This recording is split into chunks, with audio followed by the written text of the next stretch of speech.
ఇది ప్రవచన వాక్కు. రొక్కొందు రోమాషకద రష. నీ భార్యను నువ్వు క్షమించలేకపోతున్నావు. నీ భార్య విషయంలో ఆమె ప్రవర్తన నీకు నచ్చట్లే, క్షమించలేకపోతున్నావు. దేవుళ్ళు బలంగా వాడబడుతున్నావు, కృపా వరాల చేత బలంగా వాడబడుతున్నావు.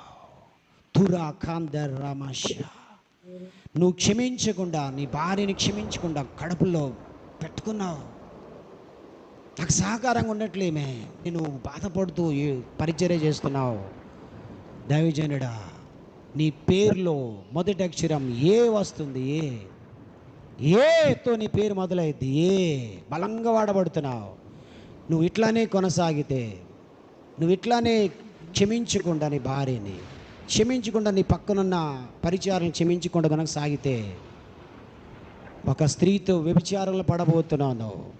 నీకు తుచ్చమైన బుద్ధి దేవుడే పుట్టించబోతున్నాడు. దైవజనుడా, ఇది ప్రభువు నీకు ముందుగానే బయలుపరుస్తున్నాడు. సేవ మొత్తం నాశనమయ్యి దేవుడికి అవమానకరంగా నువ్వు మారబోతున్నావు. ఇది ప్రభువు నీకు ముందుగా బయలుపరుస్తున్నాడు. ఇది వింటుండగా నువ్వు టర్న్ అయ్యావంటే, నువ్వు క్షమించడం నేర్చుకోగలిగావంటే, ఇంకా బలంగా దేవుడు వాడుకోబోతున్నాడు. ఇది ప్రవచనము జరగబోతుంది ముందు రోజుల్లో. ఒకవేళ నువ్వు దీన్ని సింపుల్ తీసుకుంటే, రేపొద్దున యూట్యూబ్లో నీ పేరు బయటికి రాబోతుంది. TV9, TV5 అన్ని ఛానల్స్లో నీ గురించి ప్రచారం కాబోతుంది. జాగ్రత్త, జాగ్రత్త.